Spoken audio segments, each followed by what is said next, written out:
early there. What's up with that? Well, because the Grandmaster called him to dinner. That's why. Yeah, he made the smart move. All right, so we're live. You were talking to me about something super duper interesting. Can you fill the people in on what that was all about? We were talking about the difference between fighting personality, personal personality, your fighting style. So the theory I'm still working on is, and trying to develop, is the idea that I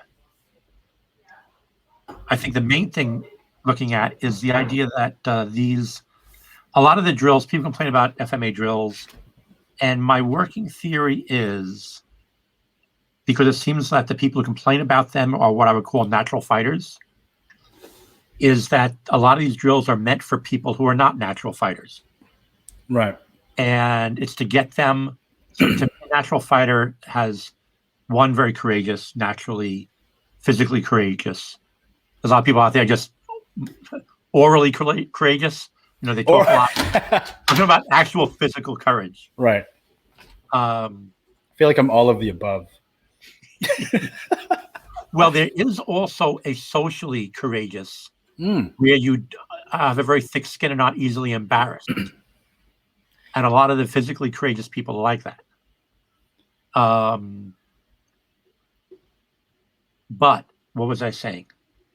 So the natural fighters have physical courage, very decisive, a good body-mind connection, good timing. A lot of these things are built in. Right. So it seems to me a lot of the drills that the natural fighters don't have patience for are not really developed for them. They're developed for the non-naturals to get them up to speed on those other attributes. This can often be misconstrued as being overly arrogant or wanting to rush through things, you know, not trusting in the system, where it could be something else. It just could be a misalignment of how we're being taught versus how we like to learn. Yeah. A lot of it is that. And there's a whole bunch of stuff going on in this. Where I when I have a big group that I haven't seen before, very often I'll have them do a little test, and I'll tell them what's about.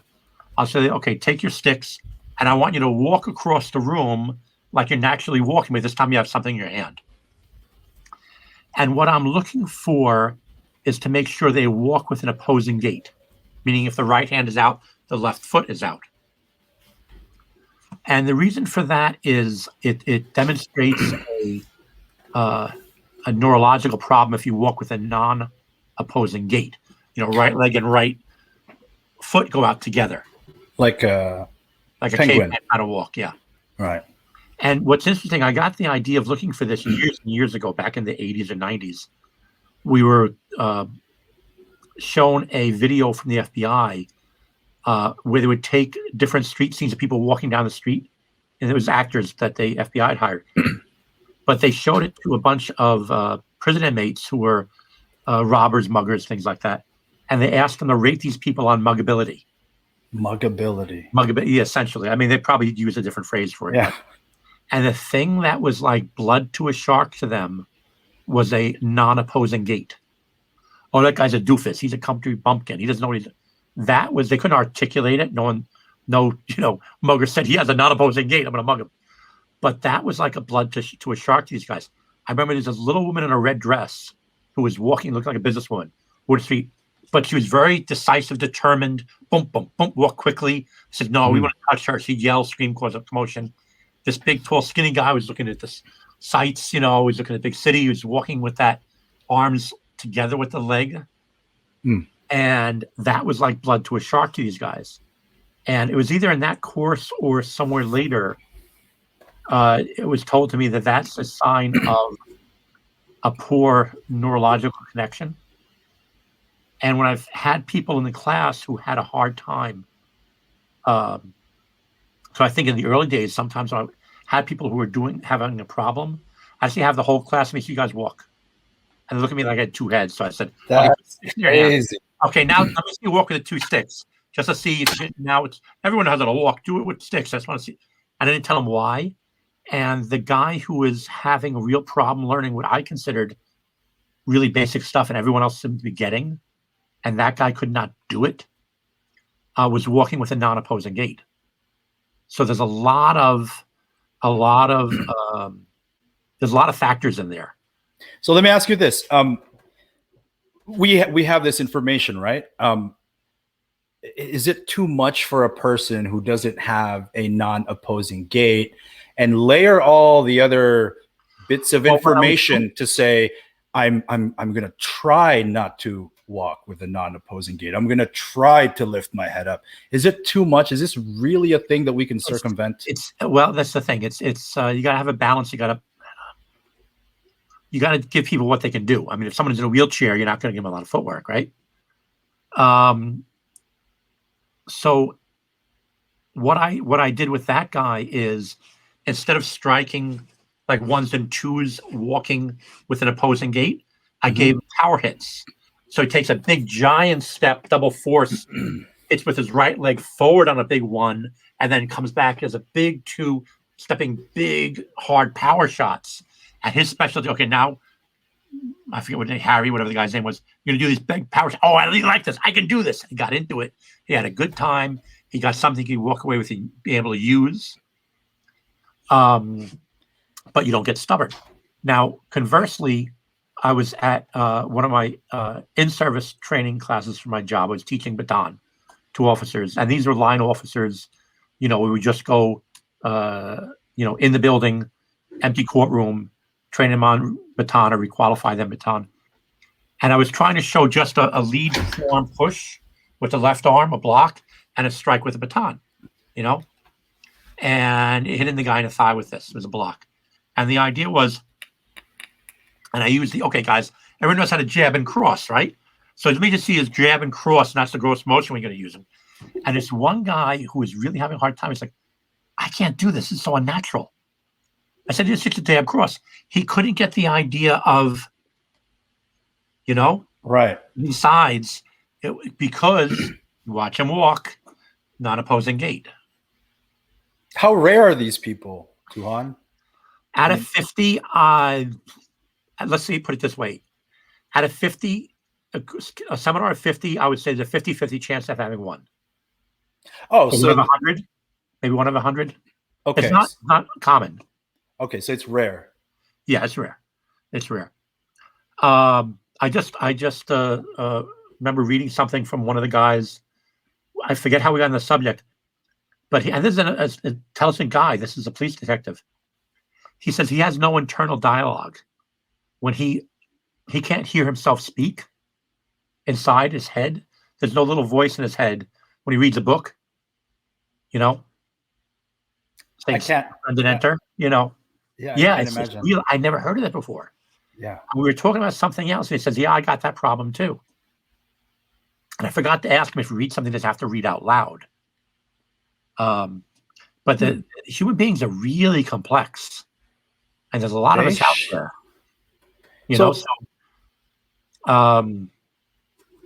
From a Pekiti Tirsia standpoint, Tuhon Bill, then, and by the way, from what I know of the PTI curriculum, it's very well organized. And you say this, it's transparent. You know exactly what you need to do to get where. So knowing what you know, and this is an ongoing study for you, I bet. Have you ever considered reformulating the Pekiti Tirsia curriculum based on learner types and not specifically this is the curriculum? Yeah. I always thought if I ever go get a professional commercial school and have a kids class, I might go back to how Leo learned it. Like maybe just do double stick as a warm up, but start single stick A through Z, then double stick A through Z, spotted dagger, probably hands next, and then knife at the very end by the time they're adults, or over reserved for over 18 or over 21, whatever. But yeah, I mean, you could. I mean, the way I structured PTI was to develop instructors to continue the system on, so that it was really geared towards teaching the whole system. Right. But you could do just a solo baston track. You could do just a double A track. You could do just a knife track. The only thing is, so many people want that, and a lot of people who just want knife might not want it for the best reason. So we don't do that, normally. Yeah. I turned down a lot of seminars just guys want a knife from the get-go. I had a student when I was in Texas who had a young female with spinal bifida. She was in a motorized wheelchair, and her legs were paralyzed from birth. So her body was small framed, but still functional. Okay. So that's like I think the only person I gave knife to and nothing but knife, without any footwork. And my wife gets knife, but she also did single stick and stuff. But you got to give people what they need. If they want to become a instructor under PTI, then they got to do the whole PTI system. Right. I mean, I've had cops who've only learned knife. But they haven't learned the whole system. They've learned, almost like taking them through the gun course, but with a knife. Draw, deployment, empty hand, how to draw under stress, things like that. Are all PTI instructors under this guideline, or do they get to No, all choose? PTI instructors are under the guideline. They have to do that curriculum, that format. No, I mean, meaning to say teaching others, right? So you have these security measures before you get to knife. Are PTI instructors allowed to use their discretion? Oh, yeah. Yeah, of course. Okay. Yeah, because obviously you're going to got a whole bunch of guys, their students, they know their students better than I do, obviously. So they teach their students with what they need. Right. I from the get-go, I wanted to structure this very much like a kind of a medical school almost, where once you graduate with a doctorate, you're a doctor. Now you go out and, if you got senior citizens in Florida, it's going to be very different than if you're a sports medicine doctor for a pro football team, let's say. Yeah. When does one become a doctor in PTI? The Matas Neguro is ranked as you've passed the whole system. Okay. That you completed the whole system. Does everyone choose to specialize once they get to Matas Neguro, or can they continue on with the broad spectrum of exploration within PTI? I let them do whatever they want. I remember one guy graduated, and he was actually a medical doctor. Okay. And he made Matas Neguro, and I told him right after the test, I said, now you've graduated. Now it's your time to go out in the field, and I forget what they told the graduating doctors in a hospital. Is it intern? Resident. I said something like that, and I said, but you're welcome to call me and talk about sports, politics, food recipes, but don't ask me any questions. I'm going to Tirsia for at least 1 year. And he looked a little hurt by that. And I said, you got to go out and fly by yourself. I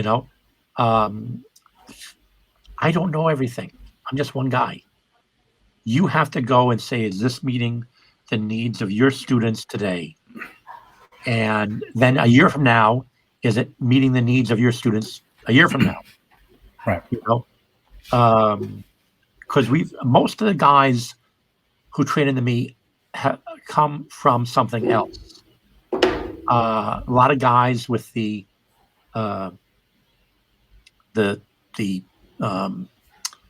background of grappling and Thai boxing, Inosanto Kali, Wing Chun, Muay Thai, things like that. They already have a background in a lot of other things, and a big solid background. I remember one guy, police sergeant from Brooklyn. He was 20 or 25 years in traditional Japanese jiu-jitsu and boxing before he came to me, and I think he had a couple of years of maybe Dose Paris, or Serrata, I forget. But he had a good solid background in other things. So I'm going to tell these guys, no, you can't emphasize this in your classes and teach. If you got a guy who's running like Dan Torelli has an MMA class. He's a great coach. I love that guy. Yeah, he's a good guy. He's very good. He's good. You've got some serious instructors in your cadre. Different parts of Tirsia than he will his Wing Chun students, and different than he teaches his pure Thai boxing students. And then he has a separate Tirsia class. So, I forget what it was. I don't know if it was a Greek philosopher or a modern scientist or something, but they said basically the beginning of wisdom is knowing that you don't know everything, and you're not doing your students any favor pretending to them and really pretending to yourself that you do know everything. So I feel it's not, maybe a little bit of brain power, but it's not really that. It's acknowledging that it's just being honest with yourself. You don't know everything. I got a lot of stuff from Leo. But I learned pretty early on that this is not the gospel written in granite. It's because I saw Leo change things. I mean, back in the 70s, we were doing knife work, and he was doing some things like on Pakal, where you were doing a drill, and one technique was to stab into the belly, right? And then after a while, he changed that, to go and fake the front shot and go back to the kidney. And what I really picked up on was he's used to dealing with skinny Filipinos with no belly fat and no winter clothing. It's a lot different trying to stab a fat American with winter clothing with a 4-inch pocket knife. Yes. You have to change for the environment. Yes, you do. I saw him change things, and why did you follow those changes? Well, here's a very practical one. Back when I learned the Amsadera Mano, there was strikes full onto the jaw. Our cross was at a slight downward angle, hit the jaw, and the idea, Leo said, try to tuck his jaw into his chest, because basically you're taking the skull and moving it, and the slapping the brain with the inside of the skull is what causes the knockout. Mm-hmm. So you have a better, more likelihood of a knockout instead of punching someone full in the nose. You're actually better hitting him in the jaw and getting the stalk of the brain to, because it sits on the back of the spinal cord, and then the brain comes forward. It's not sitting a ball right on top of the middle of the spinal cord, right? But our cross was to the jaw, trying to tip the jaw, snap the head downward. But in the early 80s, I changed that because the target on that, because the AIDS was coming out. I did not want any blood-to-blood contact. Gotcha. And then when I became a court officer and I was working at the academy, we would get the NYPD use of force report. And somewhere between 20-25%, a long time ago, this is the 80s, the 25% of their officers who were injured in a resisting arrest, when they arrested somebody for resisting arrest, let's say 20% of the injuries to the officer was a broken right hand. I don't think the bad guys were giving an elbow break to the hand of the officer. What happened? They're punching the bad guy in the head and they're breaking their hand. So that was another factor that made me change targeting on the punch sets.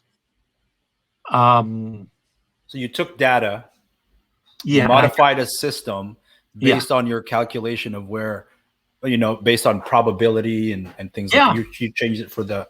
Yeah. I don't want bad people's blood on me. I don't want bad people's blood in my open wound that I got because I punched someone in the mouth, broke his teeth, and then ripped open my hand. Paulo, you're frozen. Can you hear me? Are you still on? Let me. Oh, we are back. There you are. Okay. Oh man, Tuhon, I was getting ready to drop my my technical difficulties slate. Anyway, continue. Okay, you're back. So did you hear what I said about not wanting to cut your hand on a bad guy's broken teeth? Yeah. Yeah. Okay. Good. Well, then, hold on. Would you change it back now? Because that came on the heels of officers getting injured, and also this whole AIDS thing. Right. Well, I mean, you still have bloodborne disease you have to worry about. Okay. And you still have broken hands to worry about. I mean, I give the example when Mike Tyson fought Mitch Green, and I had Mitch Green in my courthouse right after the fight. The guy's a giant. Yeah. I saw. Mike Tyson, to get in a fight somewhere out in the street, and Mike Tyson gives a hook in the head and breaks his hand because he didn't have wraps on, didn't have gloves on as a street fight. Yeah, Green has a head like a Halloween pumpkin. He's a big guy. But still, if Mike Tyson breaks his hand on a human head, what right, and this is when Tyson is his prime, maybe 87, 88, what right do we normal human beings have to go and punch someone in the head? So, I mean, some factors are still there. That's why the cops or people in the street fights that say you got to hit somebody in the head, palm slaps or elbows, and even then stay away from the teeth. Chai Sarasut, the Thai boxer Master Chai, he's got a very nice imprint scar on one of his where he kicked somebody in the mouth, and it was a street fight, not a Thai boxing match, and their broken teeth were in his shin, and he had to pull them out of his shin bone with a pair of pliers. You don't want to do that with a guy with some weird disease that there's no cure for. Right. Well, so then let me ask you this. I'm just going to ask the questions, right?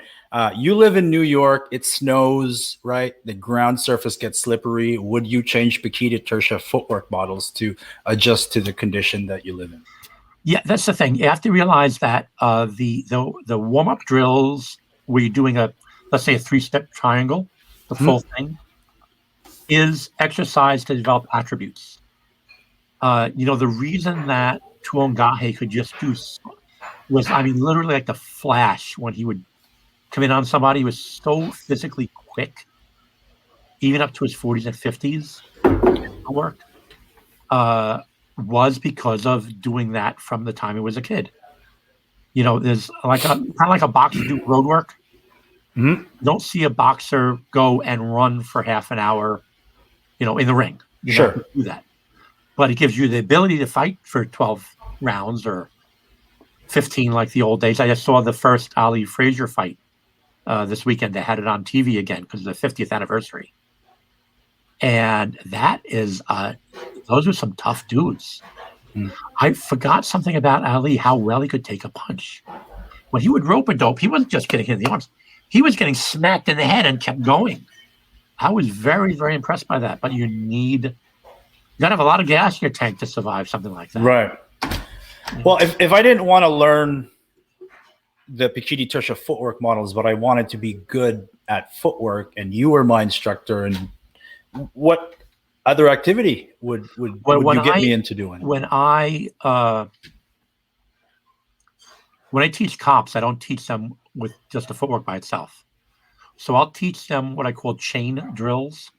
Okay. And basically it's when the guy comes in at this angle, do this parry with this side step, with this left hand hit, then you push him away, you retreat off at this angle, depending on, we're going to practice both right retreat, left retreat, depending on the circumstance, the environment, and you're going to draw from there. So they'll do very specific chain things which integrate everything because I don't have time. So I kind of give them the end. This is the choice. This is what I would do if I was in a situation based on all my experience. This is what I would do. And then we often start, we're live. Oh, I should be embarrassed. Oh, my messy. I'm actually working on cleaning that up, guys. Tomorrow night when I do Dean's interview. All that we'll go like this. There we go. That's better. All that be better. I love environments like that I mean, if you could see my desk most of the times, my garage most of the times, it looks exactly like that. It's comforting for me, by the way. Well, they say, creative people and geniuses have messy desks. I tell Yeah. my wife all the time. That's what I'll start telling my wife. Babe, That's right. That's right. This is the genius mode right here. Yeah, yeah. But anyway, you were talking about we were talking about if I didn't want to do Pekiti Tirsia footwork, but I needed to be good at footwork, and then you started correlating it to when you were teaching these officers, and it seems like you just got them into like almost like a micro scenario where there would be a decision point. Yeah, because you do that a lot in training. When you don't have a lot of time to train people, you do a lot of scenario based things where you have a screen and a bad guy comes up on the screen, and you have a laser pistol, and you got to decide shoot no shoot situations, and the teachers can go and control what happens. So the guy comes out, show me your hands. The guy comes out with his wallet. Another times he comes out with a gun. Another time he puts his hands up. Another time he turns and runs. So then he runs, takes one step, and picks a rock off the ground, rears back to throw it at you. So love those scenarios. You start from a core. You turn a corner, and there's a guy who looks suspicious, and you tell him to who are you? Let me see the ID, whatever. And then you have certain things you have to do. A flow chart, or what I call decision tree, where which fork in the road you take. You already have to have the basic elements. You have to know how to draw a pistol. Yep. How to do it safely, how to get, on targets, things like that. So when I teach police knife or anti-knife work, I only have time to give them a sample of what the things I would choose to do if I was under attack at this distance. And then, so we do the whole chain of avoid the attack, get a parry, hit with the other hand, and here's, let's say, 3 types of hits, depending on the guy's relative size to you and what your attributes are. Like a 5'10" skinny 120-pound person may do a different type of hit than a 5'10", 220-pound person, with bones like a dinosaur. Some people can get away with punching. So is the guy a lot taller than you? Is he shorter than you? Is he shorter than you but a lot stronger than you?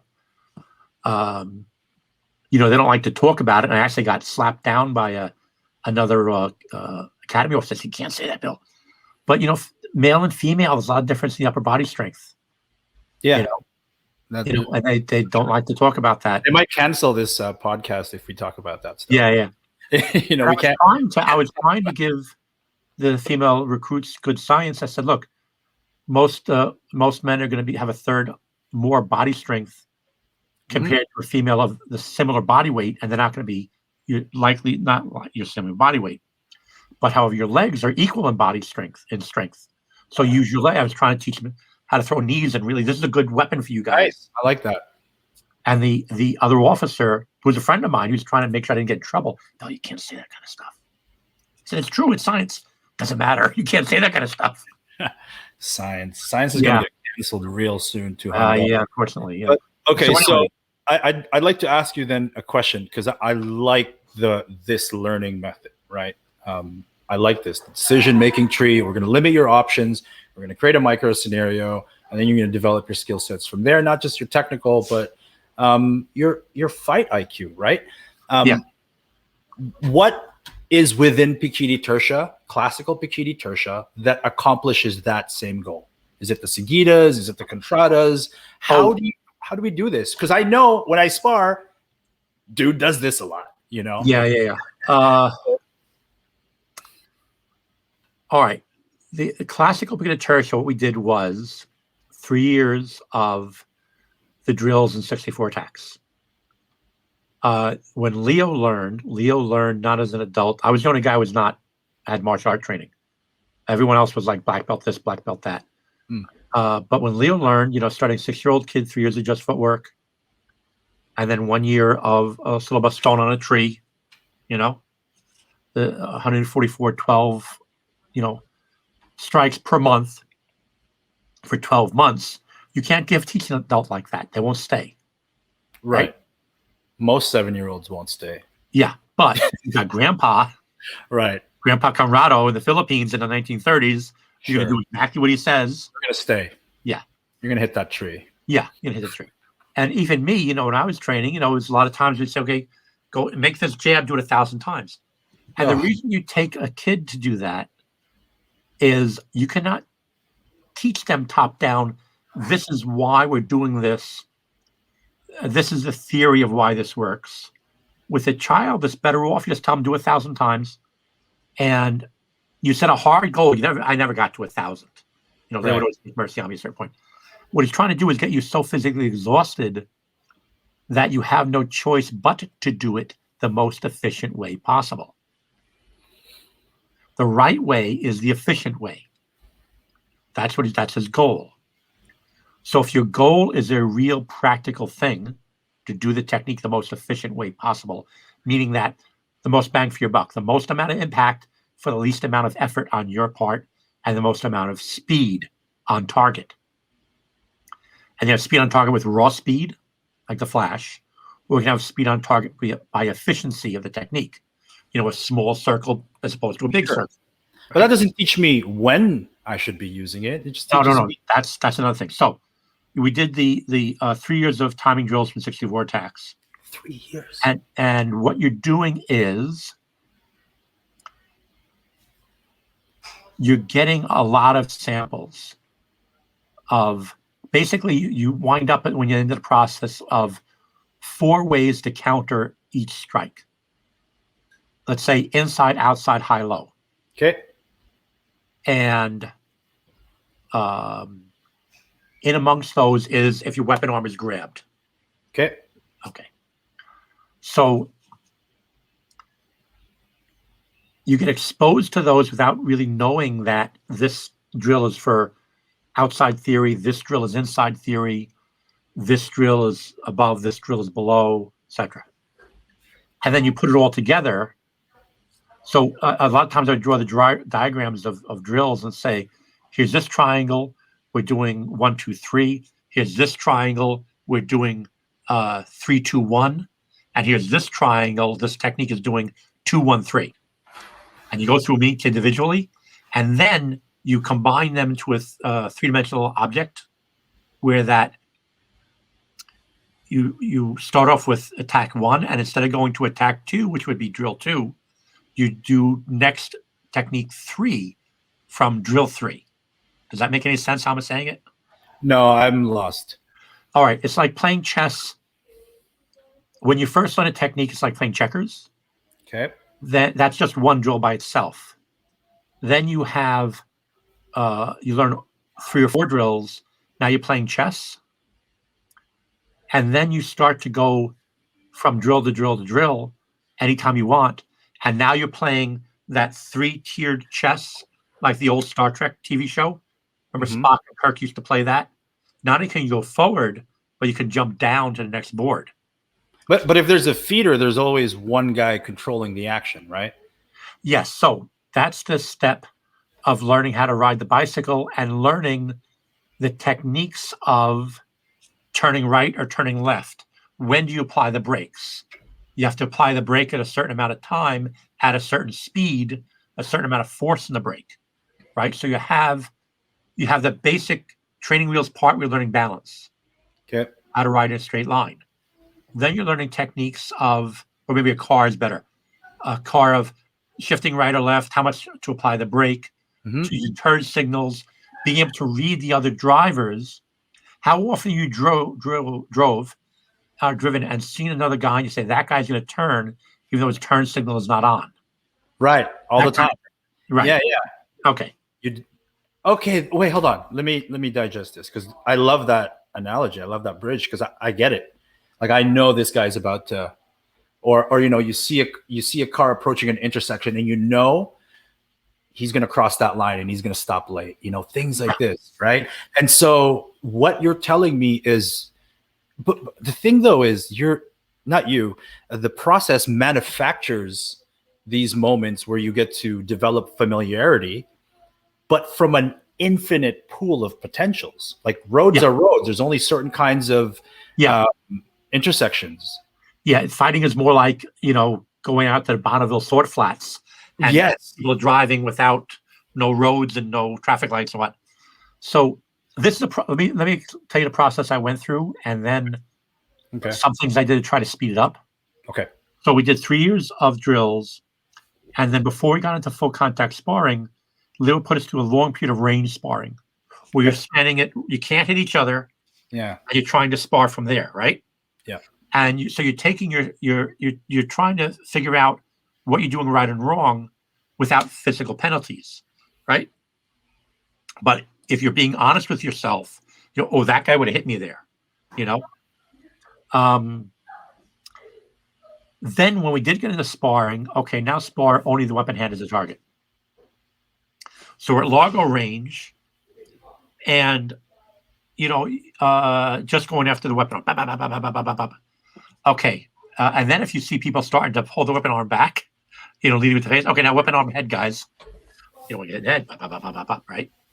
And then weapon arm, head, and lead leg, and you're doing a progression of gradually increasing the difficulty, but they have to pass level 3 before they go to level 4. The naturals can go through all the steps very quickly. I'm convinced you do want the naturals to go through all the steps.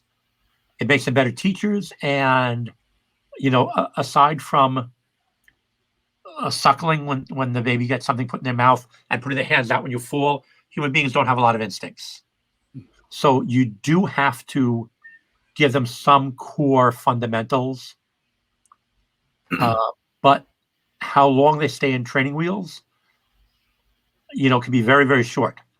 How do you do that when you're teaching 100 guys and not just one, your son and grandson, something like that?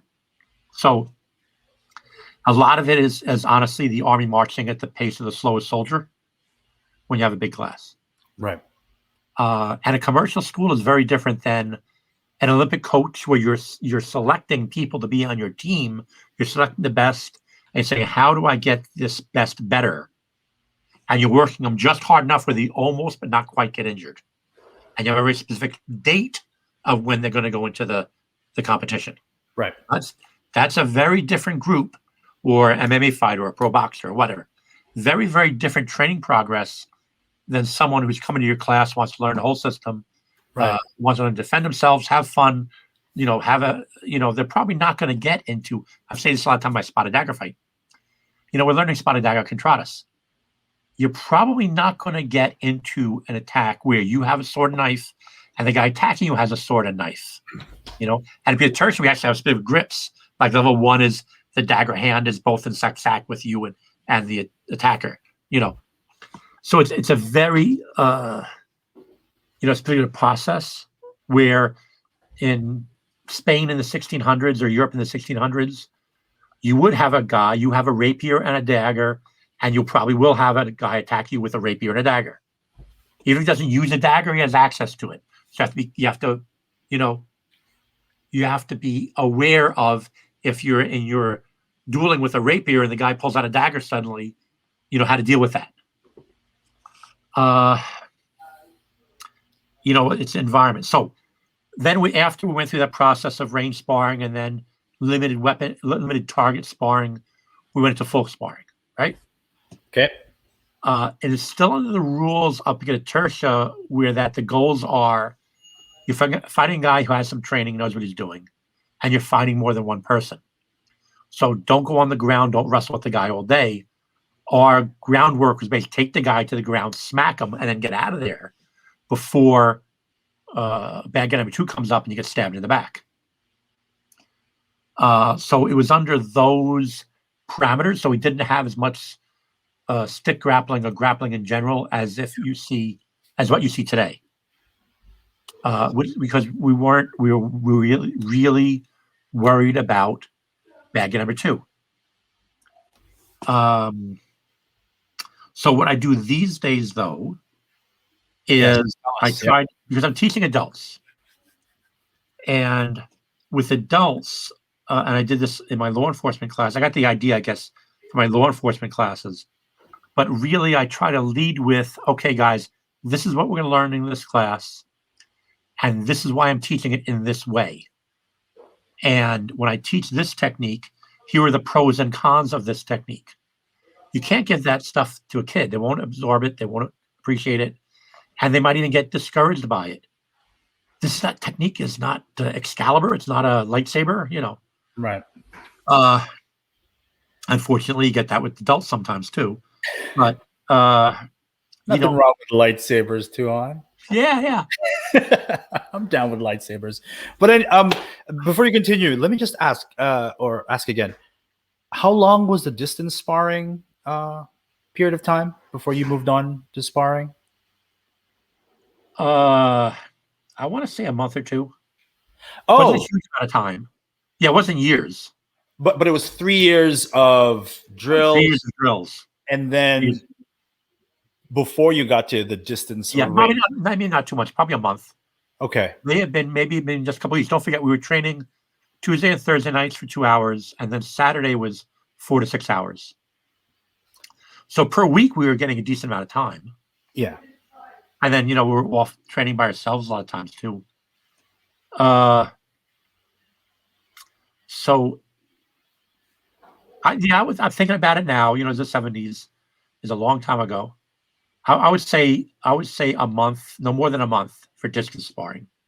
Mm-hmm. And then probably, I'm pretty sure we did the sparring on the Saturday classes, and we did just a weapon hand. It was probably only one session, and then next Saturday we did arm and leg, and probably the Saturday after that we did the 3 targets, and then the Saturday after that we got into everything goes. So it was a transitionary phase. This whole yeah, you have to. It was just almost like a prep. You guys are about to. Yeah, you have to, because I remember I was at the 88 camp. Yeah. And I was refereeing 2 guys sparring, and these are 2 big, strong, very brave natural fighters. But once they crashed, and they both had experience in stick work. But once they crashed, they got into a grappling routine, and it was just who could outstrength each other. Yeah. They didn't have grappling skills in depth. These guys, 1988. And they just do what I call the dancing bear routine, where there's, and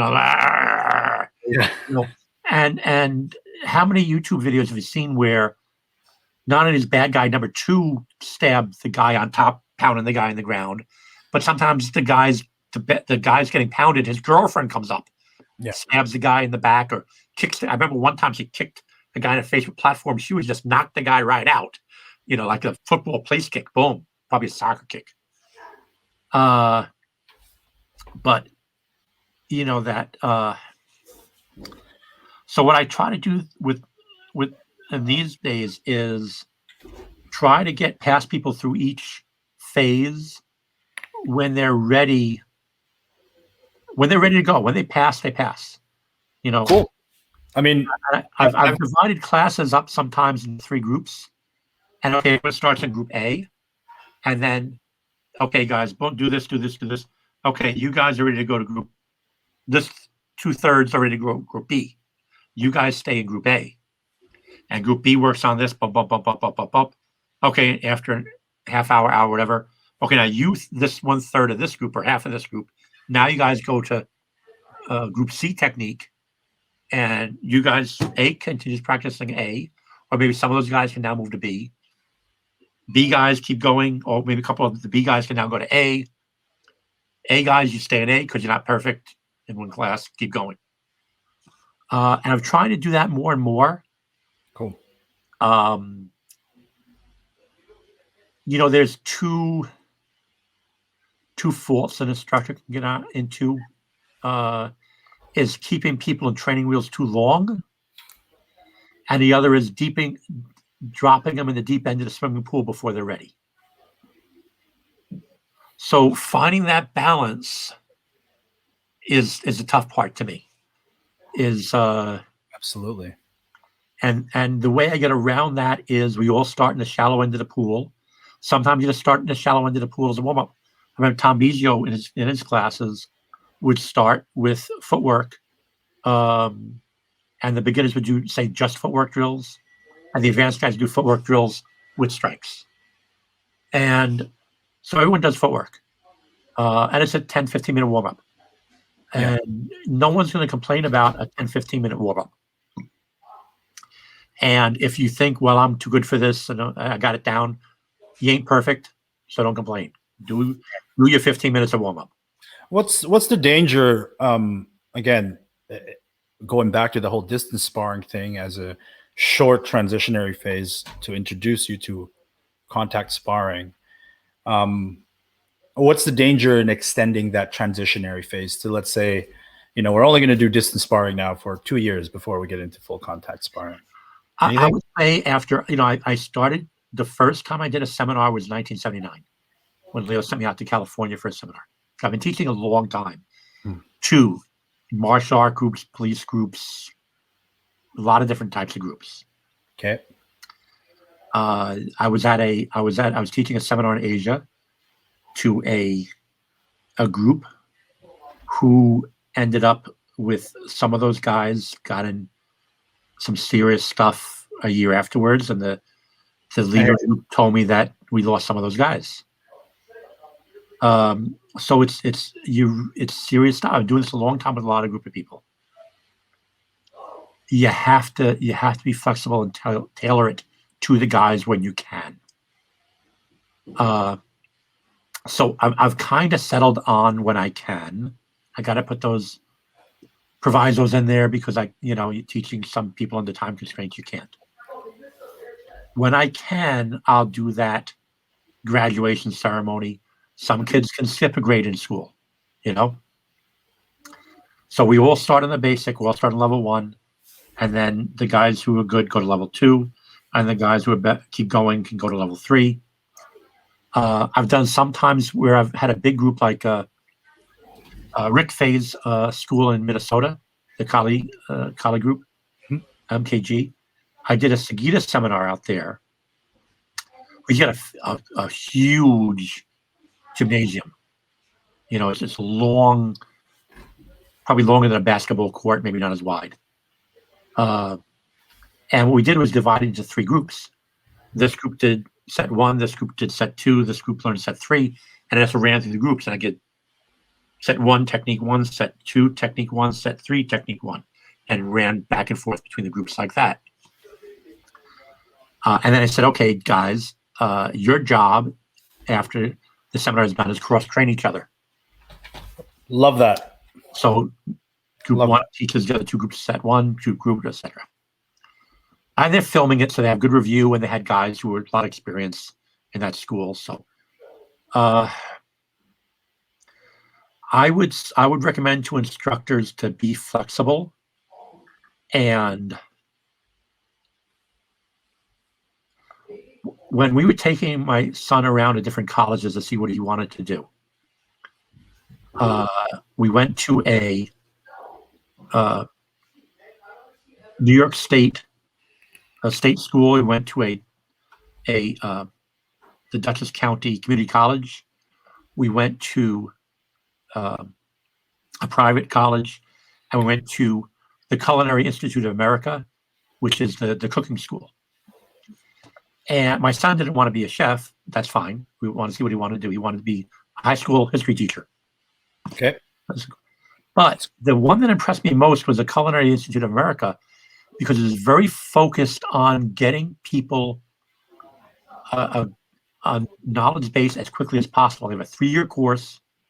You will come out of there knowing you do. It's very much like a technical college, like going to tech school to be an electrician or a carpenter. Yep. It's not there to keep a bunch of professors employed, and you have to teach. You have to learn these things that don't pertain to your job. It was very, very focused on this very specific goal. And you could be a chef, you could be a hotel manager, you could be whatever it was, right? You could manage a restaurant, whatever. But they gave you only what you needed to do that particular job and do it really, really well. I was very impressed by their presentation. The least impressive were the county and state schools presentations. And Dan ended up going to the private college that cost the most money. But luckily he got like the tuition cut in half because his grades were good in high school. Nice job. Yeah, he's a smart kid. Takes after his mom. Okay, way to go, Mom. But yeah, she went to NYU in a full scholarship back in the 80s. But anyway, she is. I got to brag on her. She's legitimately a genius. She has genius level IQ. It's been tested. Oh, really? Yeah, she must have married me because she felt sorry for me. I don't know. I was about to say something. I guess she saw something in you too. Let's trust in her genius there, Tuhon. Yeah. So anyway, the advice I would give the teachers is you really have to tailor make your teaching for the students if you want to do right by your students. Is this a greater good kind of thing? Like the majority of your students? Yeah, well, here's the thing. This is the 21st century. They can go anywhere they want. They can go online and learn if they want. The only reason that you need to go to a physical teacher and learn in person is to get self-correction if you're doing the technique right, and to, I mean, you can see the technique online these days. Everyone is giving away everything on YouTube for free. You're not going to see. I'm not going to show anything that's not somewhere on YouTube, I'm sure. But you go to my group because you want correction on what you're doing, and you want it tailor-made to yourself, and you can see what you're doing right and wrong, and you want a certification that, yes, I came from this group and they gave me the imprimatur of I graduated from Harvard Medical School, as opposed to I don't know what. Jim's medical school. Yeah. I don't know. But go on. So the advice I would give to teachers is, all right, let me tell you a story. I was talking to a guy years and years ago who did Okinawan karate. He actually went to Okinawa, learned from the old guys there. And he said the karate, especially the Japanese-based karate you see in the States, is very, very, even the Okinawan karate taught over here is very, very different than when you learn over there. When you learn it over there, it looks more like Kung Fu because it came from China in 800 AD, that a mass exodus of some wars going on over there. And when you see Chinese influenced arts throughout the rest of Asia, a lot of it comes from that period of 800 AD when people were leaving China because of problems there. And he said, it looks like Kung Fu. He said the Japanese karate especially is the reason it's so rigid is you're teaching in big groups. So, guy does reverse punch and hold because you have to go down the line. And how do you spot if everyone's doing the technique correctly? They're holding the technique out there. And you can go through a line if you're teaching a bunch of, say, Army recruits. And you want to teach them empty hand skills. Okay, I'm going to teach you how to punch. A lot of it is a confidence builder as opposed to fighting. They're going down the line and saying, okay, everyone's lined up perfect like that. And a lot of it also, I think, some Japanese philosophy of everyone does it exactly the same together. Sure. So looking down the line, and that's how you tell it. But in the Okinawan, they didn't do like that. First off, the reverse punch lockout was just for kids. And that was what the guy's telling me, right? And it was so that they could hit to a fixed point and not hurt each other. Okay. So you do the block and then you punch. But as you start going up in rank, the hand turns over, the elbow bends, and now you have control where you're not going to punch your training partner and take out his teeth. And the guys who were doing that, especially in the 70s, who were doing the hard lockout all the time, getting a lot of elbow problems, a lot of tendonitis in their joints because of that. Right. The hard striking, bone to bone, was another thing. That's a kind of that was something he saw in Japanese karate, did not see in Okinawan karate. I was much softer in Okinawan karate when he went to Okinawa.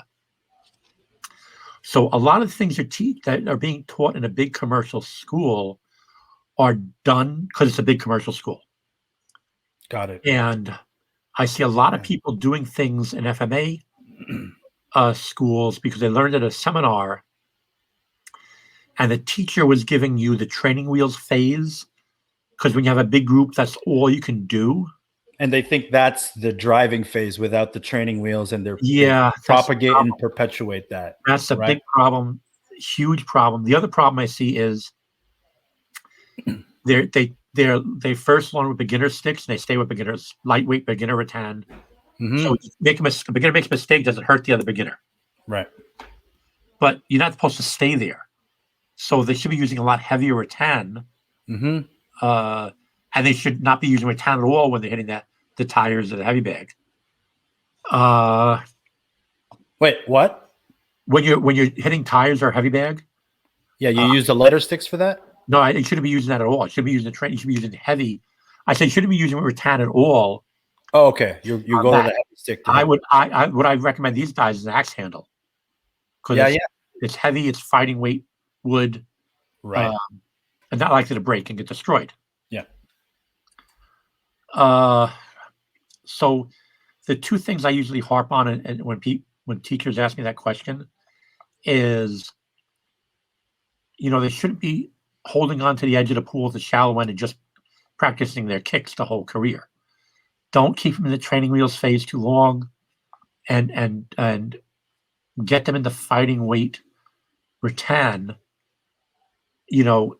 when they're safe and they're not going to hurt each other. Right.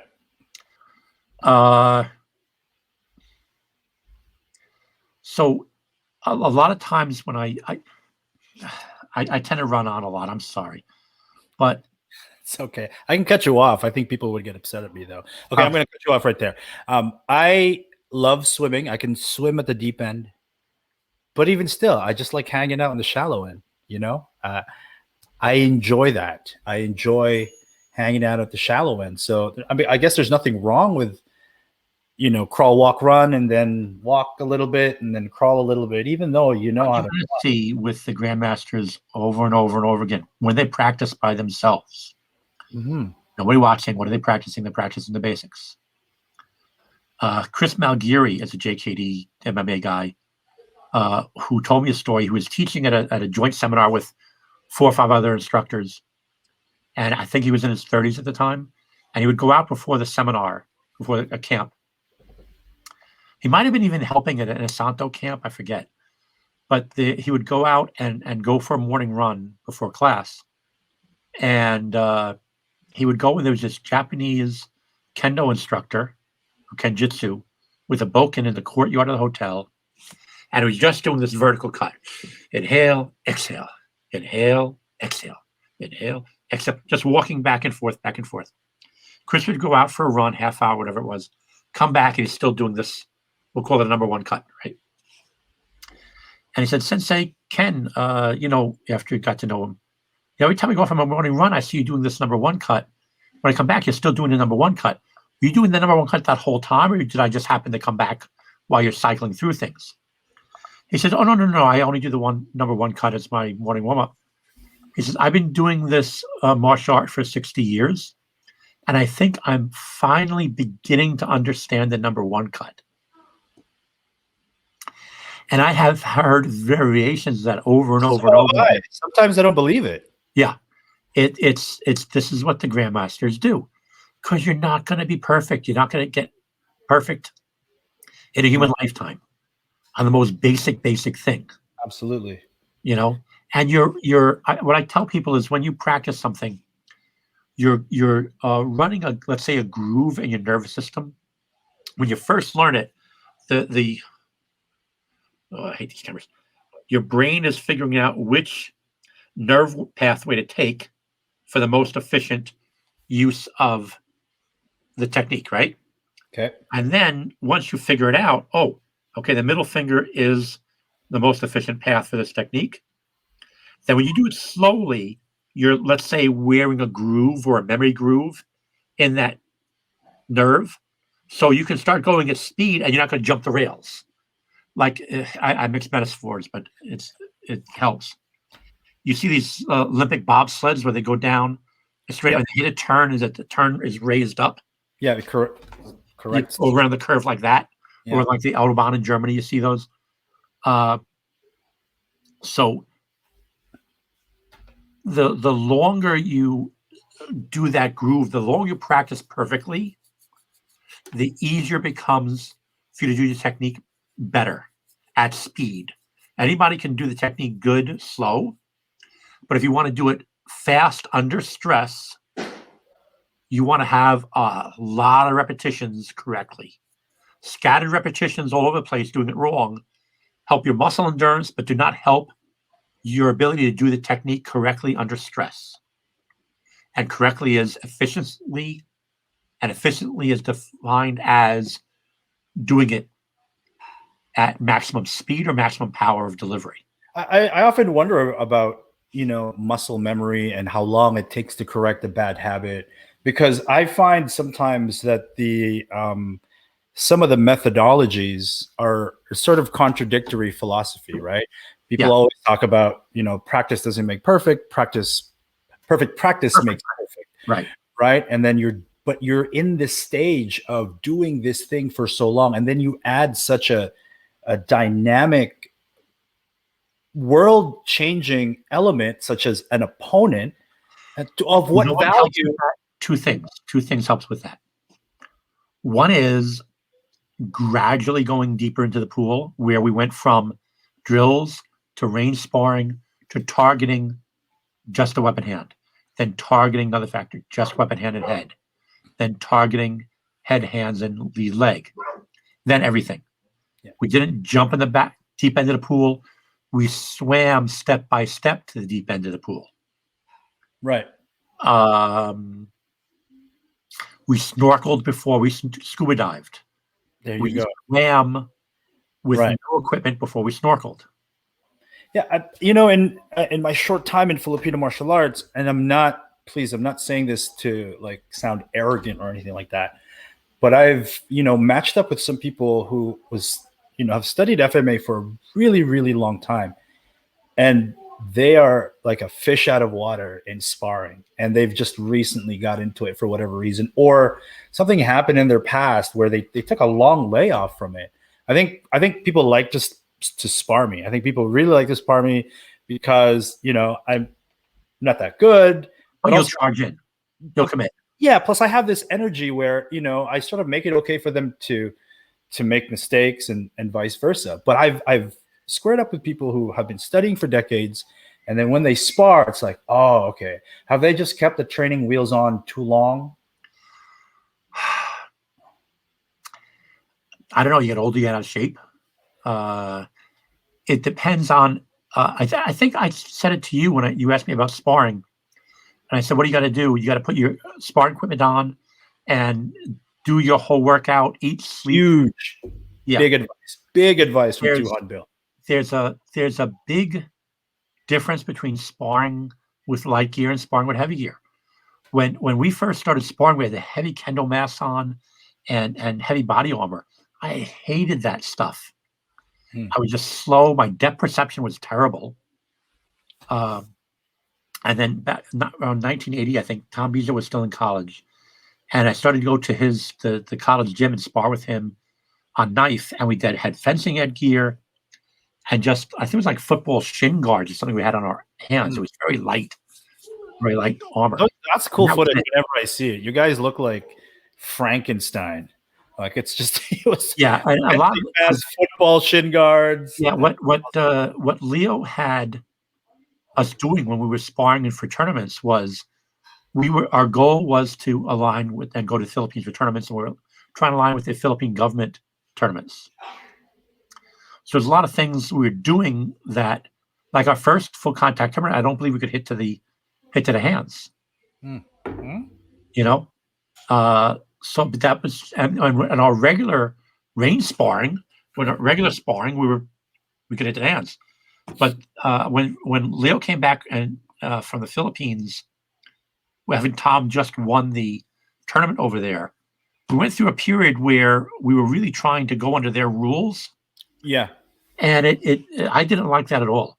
But I love sparring with Tom. I got so much out of that where, we were sparring with just a fencing head mask and a light hand protection. You guys should spar again. Yeah, yeah. Well, he's much better shape than I am. I got asthma now. You got to train for it. We'll put you on a training camp. Yeah, that's what I need to do. But you got so much out of that in timing. And Leo didn't give us knife to knife or the advanced empty hand versus knife. We did that. So 80 to 82 before I left for Texas with him. So I had a good, 2.5 years of knife to knife sparring before Leo showed his advanced hand versus knife, which is basically just the Pakal, empty hand versus Pakal, and we started doing real quick slashes like people normally do. But the training wheels phase of empty hand versus knife was the guy's just stabbing you in 5-8-9, a uppercut, a backhand, and a forehand. And it was just to get the subcomponents down of what you need to do of your parries, and really a drill to develop reaction time. You want to develop endurance, go run. What exercise did you do to develop reaction time? Man, it's not just having things thrown at you quickly, because you'll blink quick, but blinking is not what you need to do in a fight. Mm-hmm. You have to do a specific reaction. When something comes in from here, at this angle, you do this. When it comes in from there, that side, you do this. So it's very specific reactions. And that's a process. I mean, it's you got to do the reps. Yeah, that constitutes most of my training. Speed. Yeah. It's just these reaction drills, right? And then basically this is how I train. I have a guy, his name is Steve Dinamo. We got Mark Medeiros, just the whole boudoir crew. And we work always behind the 8 ball, right? So the feeder goes first and we're working behind the reactionary gap. We still have flow. And then I get good information from that. And then I go back into listening and watching your videos and Jared's videos. And then I bring it all together. I watch my footage and I say, damn it, I was late. I did not get that read. Or I was successful, but this was not technically correct. I got away with it. Here's what I should be studying. And so I kind of blend this into like this stew. You posted a really, really, really good video a week or two ago with the 2 special forces guys who were doing MMA and different things. And they were talking about how much pressure to put on a guy. Right. And these are other hardcore fighters. Yeah, that's Kenny Bigby, by the way, and Ajahn Buckrent. Yeah, you got to send me their Facebook names, and I got to friend those guys. Those were really good. But they had something really, really good in there that where they said that, okay, you graduate the person, you don't put enough pressure on them where they can do it at 80% perfection. And if they're not doing it 80%, then you slow it down till they are. Right. When do you graduate? And that type of, now I will say, have the beginner should be doing it 100% perfect before you speed it up. But as you get better, you can go to 90%. Put pressure on them. Because you don't want to, what I avoid, and I got the luxury, I'm not training guys who are getting into a training for an MMA fight next month, or military guys usually who are going off to battle the next day. So it's a little different when you're training that type of group. But for a regular martial art group, I want to avoid bad habits that can get ingrained. What you practice comes out into stress, but stress will also ingrain bad habits. That's why you don't drop the kid. That's why you don't drop the non-naturals in the deep end of the pool, because you'll wind up with a certain percentage have phobias for swimming.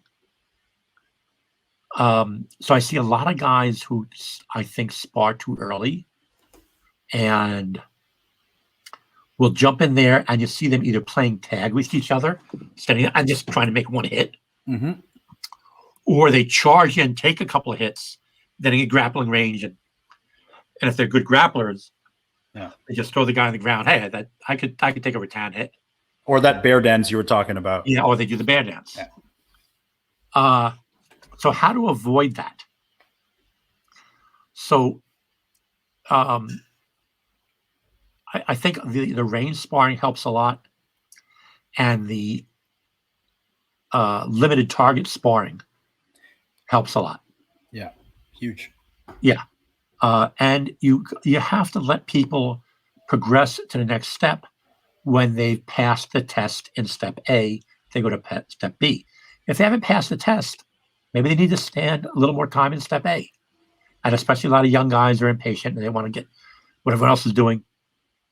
Okay, when you can go 3 laps back and forth across the pool with, in X amount of time, okay, then you can graduate to swimming in the ocean, let's say, whatever. You have to, you have to give specific goals, clear goals they're ready for. Everyone's going to be ready for the same goals at the same time. That's the way it is. That's so cool because you're absolutely right. People spar maybe too early.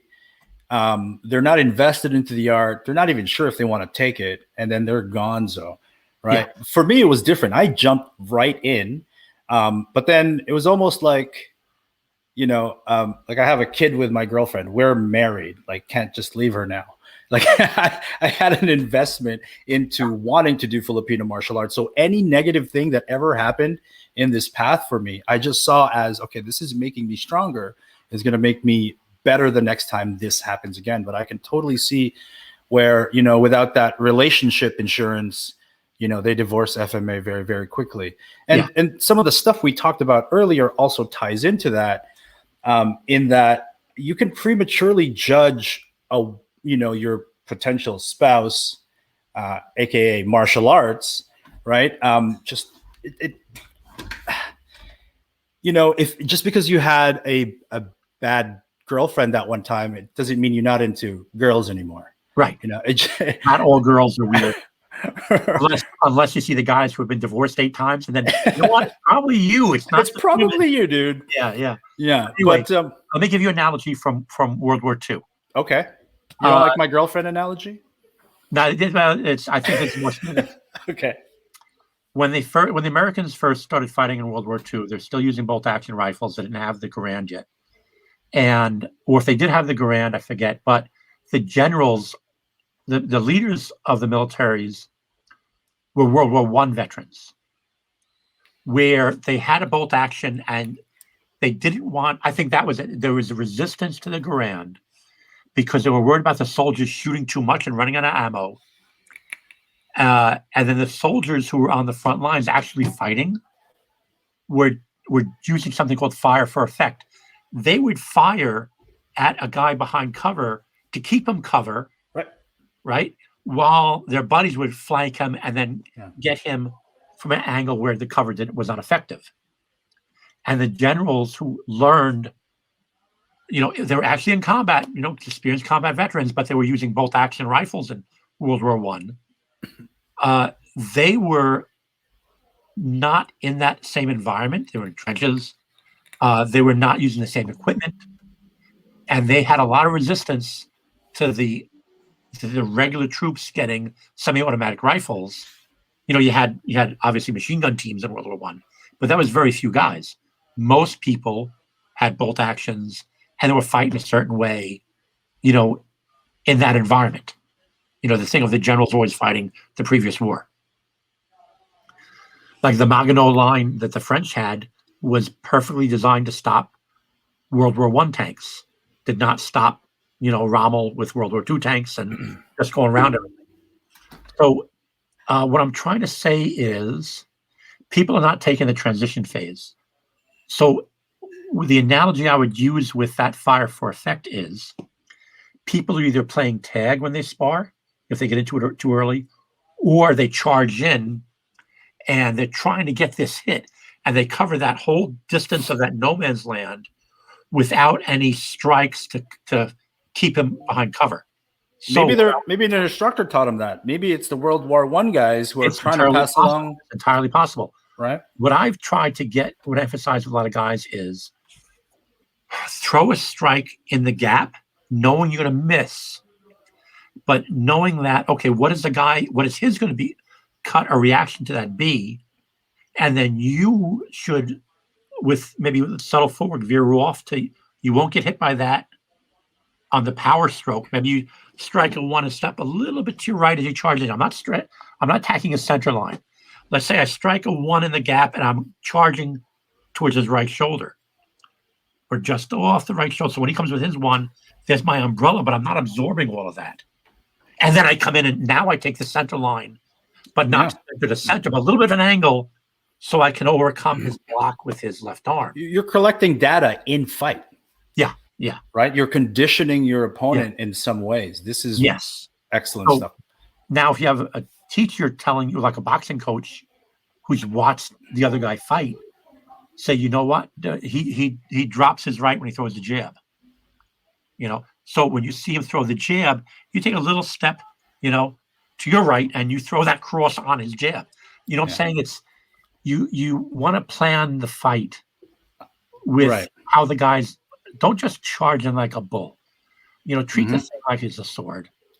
Because once a month I'll get a report of a machete fight somewhere in the United States, not even countries that are everyone's carrying machetes part of work. Treat the thing like it's a sword. Respect the blade. Respect the weapon. Sure. Even if it's not a knife, a blade, it's a stick. It's probably not going to be a lightweight rattan. It might be a pipe. It might be a piece of rebar they picked up from a construction site. Whatever. Yeah, that's really important. Respect your weapon. Absolutely. So speaking to your point about, you got this great coach, and because of that coach's experience, they know when most guys, when they throw the cross, that comes back low. And so you want to aim high. I think there's also a danger in that because some Filipino martial arts instructors speak with such absolute certainty based on their experience that they pass it on to their students like it's a hard rule. Yeah, that's like you have to do it like this. But that collecting in-fight strategy is so critical. That's the problem I see with a lot of natural fighters. This worked for me. Why isn't it working for you? Yep. So natural fighters make terrible instructors.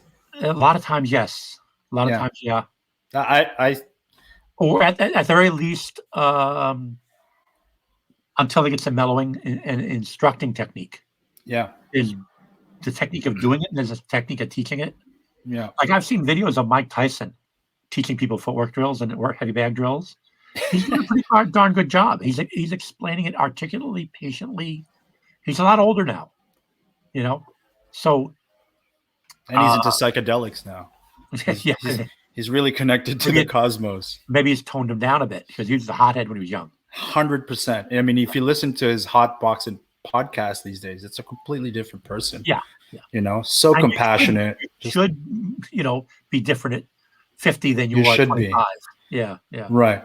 Hey, Tuhon, we've been talking for like an hour and 20. I want to ask you one last question before I let you go.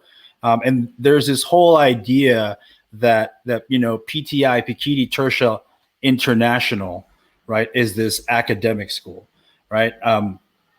And people get this impression of what an academic school may be, but I fought some of your fighters. They're pretty hard charging. They're amazing. I fought through Tuhon Jack Latorre there. I fought Bunky and Shina Crow's mate. I'm like, this is not an academic school. What the hell are people talking about? These dudes are friggin' a lot of it bangers. A lot of it is kind of a two-tier teaching and practicing process. I had a regular job for 30 years as a court officer, and I was just teaching at seminars. I had for a brief period when I lived in Leon, Texas, before I became a court officer. I was helping him run the school there, and then when I was single.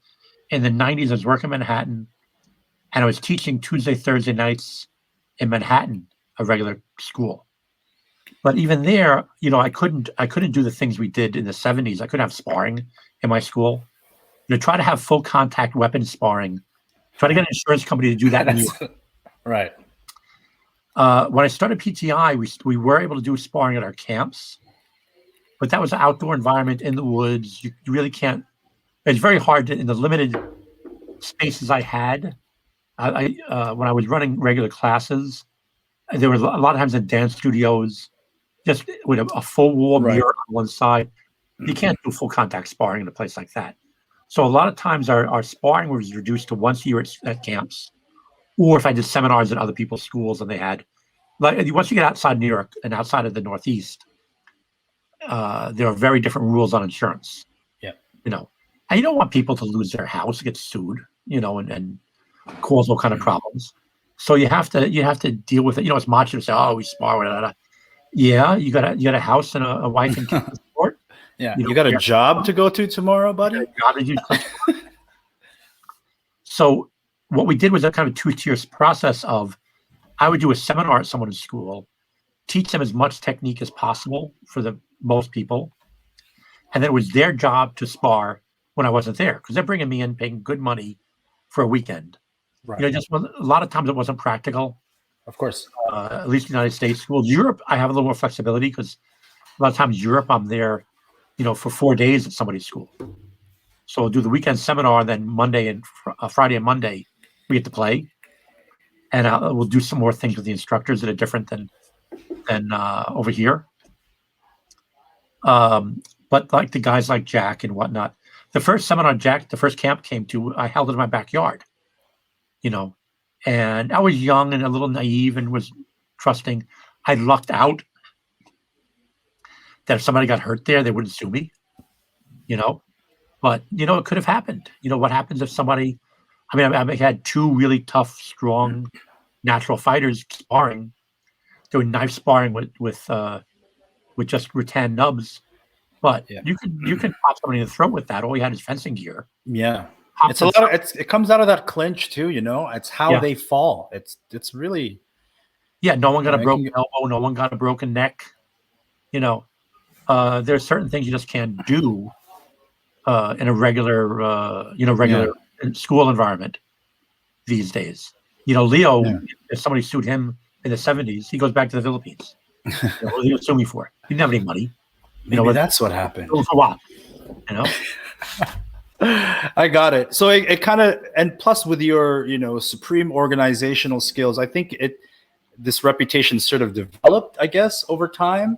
But skills developed all the time too. I'm always trying to learn. It's not like I flipped a switch and Right. And let's get rid of this whole thing right now, because people like to put the word just. It's just an academic school, and that's absolutely not the case. It's definitely, probably, from what I've seen, the most academic and school of Pekiti Tirsia that I've ever seen. I love how your system is transparent. It's so well organized. You've got that book that has, it's like, I don't know how familiar you are with like Bitcoin technology, but basically every transaction is accounted for. That's Bitcoin, right?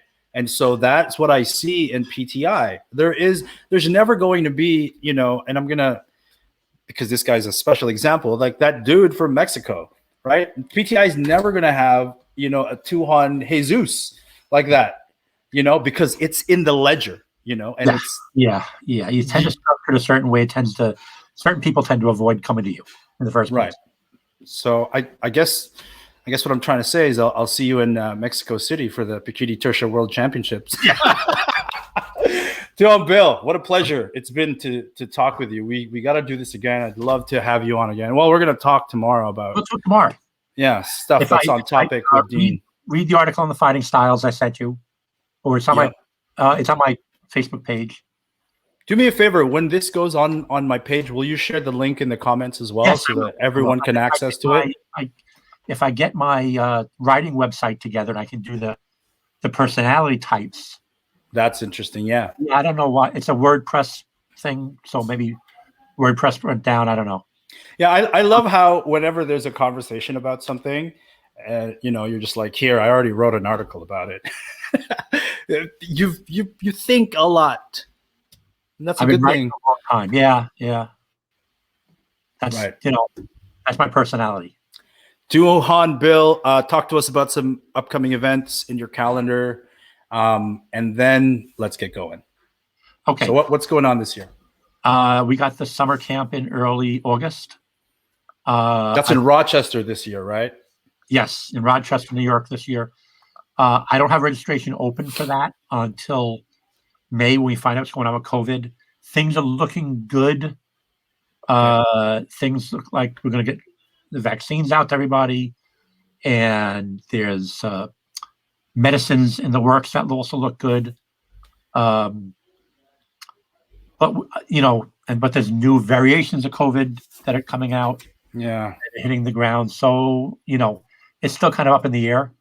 And then Tuhon, Jared, and I are going to be in Las Vegas early October. That's going to be fun. I like doing joint seminars with people. It's really you should do more of those. I've been honestly trying, schedules. Everyone has a life. Yeah, I don't.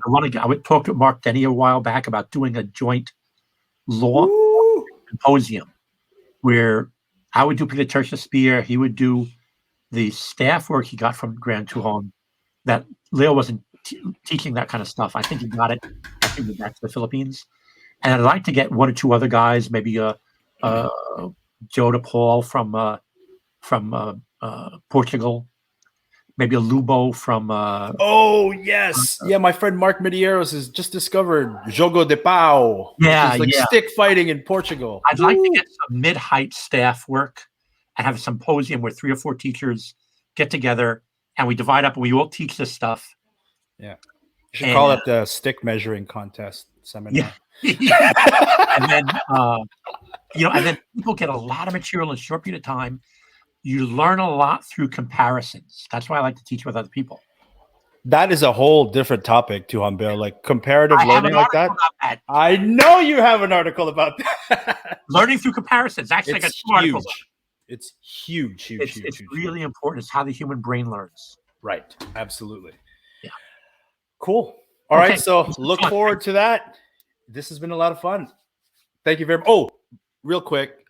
It's been on the back of my head. The advice that Tuhon Bill gave me. Basically, I created this apparatus where I put a glove to a bungee cord and I put a stick to it. And that's how I was practicing my hand hunting because I wanted to close the gap between my training and my application. Tuhon Bill was like, well, then why don't you wear your mask? And then I swear to God that I'm like, duh. Why didn't I think of that? But since that day, I wear my mask around the house. I wear it sometimes when I'm cooking.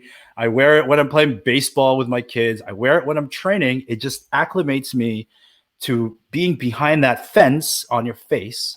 And it just becomes, my view opened up. So for all you people out there, whatever you're doing, whether it's, Sabayan, Sombrada, whatever, wear your fencing mask if you intend to spar, because it's gonna make a world of difference. Sparring gloves, yes, absolutely. Yeah, and your sparring gloves. If you wear a cup, wear the cup while you do the cup. Yep. Wear the equipment you're really going to do in the test. Yep. It's live sparring. Wear that when you're doing your heavy bag work or you're practicing. Right, and I'm sure you tell your cops that if you're going to train, wear your duty belt, wear your rig, wear what you're going to wear on the job. Right. That's how we practice. That's exactly how we practice. Perfect. Tuhon Bill. All right. Thank you. Thank you so much for your time. No problem. Take care. Take care. Bye, guys.